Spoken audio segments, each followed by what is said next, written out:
Good morning. This is Wednesday. What is this? Wednesday the 7th. Wednesday the 7th of October. And we are looking again at Proverbs chapter 20, starting at verse 10. So let's begin. Differing weights and differing measures, the Lord detests them both. We've had Solomon talk about this previously. You use your weights and your measures to determine how much of something is bought and how much is paid. And if you use false weights and measures, you make it so that you're giving them less gold, for instance, for more goods.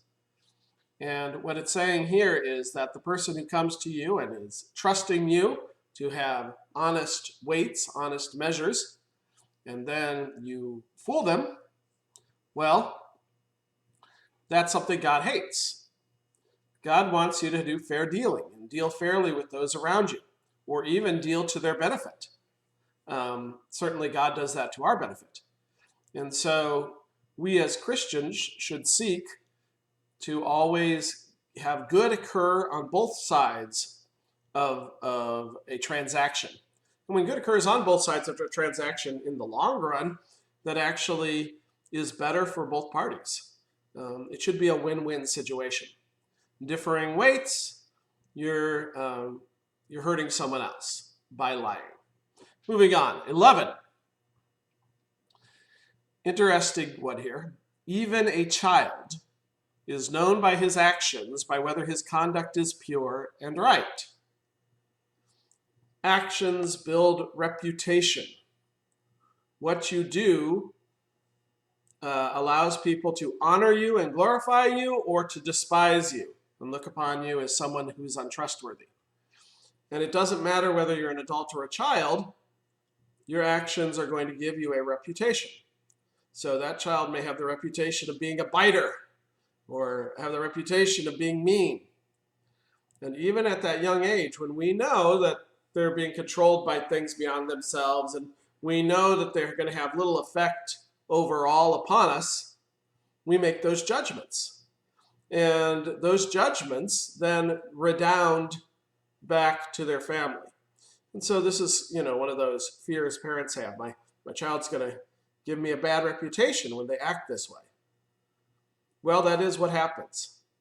And since we are all children of God, our actions as children of God are also going to be judged. And God's reputation is going to take hits because of our actions. It shouldn't. Just like parents' reputations shouldn't take hits for their children. You can't be blamed if you have a child who has certain, genetic inclinations. Don't take that the wrong way.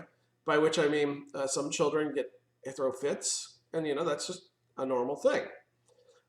But God also has children who are sinful, and we do bad things. And it isn't fair that he gets reputation from us that's negative. It's not true, but it does happen, because even a child is judged by their actions, whether they're noble or pure. And when we do noble and pure actions, that also redounds back to God. And in that case, it is fair, because God is the one who teaches us that nobility and purity. The same with our children. Negative actions, it often is not a fair thing to judge the parents by those. But often, it really is a positive. When you see positive actions, you can often judge parents by those things. Not always. I've seen some kids who appear to be better than the training that they have received. But most often, it is true that when kids act well, it's because their parents taught them to act well. Moving on to 12. Ears that hear and eyes that see, the Lord has made them both. There you go. From the real perspective, these are both real perspectives, but from the present, kind of world perspective, this is absolutely true. God made our eyes, he made our ears, he had them come down to us through our genetics, he created them. But from the metaphorical perspective, The only way you can understand the wisdom of God is if God opens your mind. And, scientists would say today that you don't really see with your eyes. You receive information with your eyes. You see with your brain as your brain processes the image. You don't hear with your ears. You hear with your brain as the brain processes the image. From a spiritual perspective, you don't see Christ unless Christ gives you eyes to see. And you don't hear Christ unless Christ gives you ears to see. You don't take Christ into your heart. Christ comes into your heart, and he changes who you are. And he makes you one who receives the witness that he gives.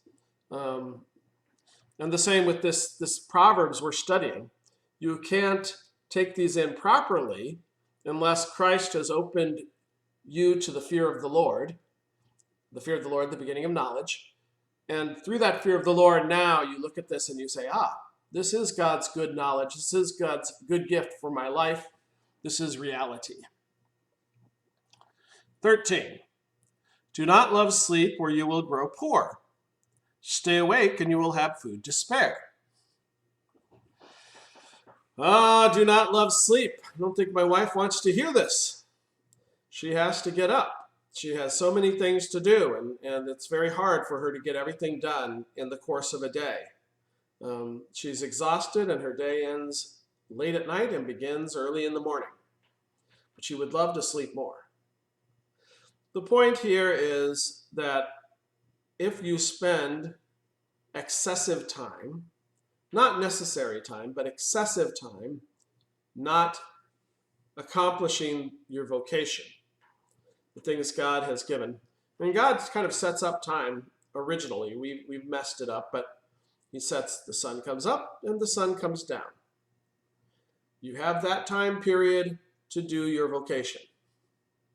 And then you gather with family, with food, maybe around a fire, and then you sleep. And when the sun comes up, it's time to start your vocation again.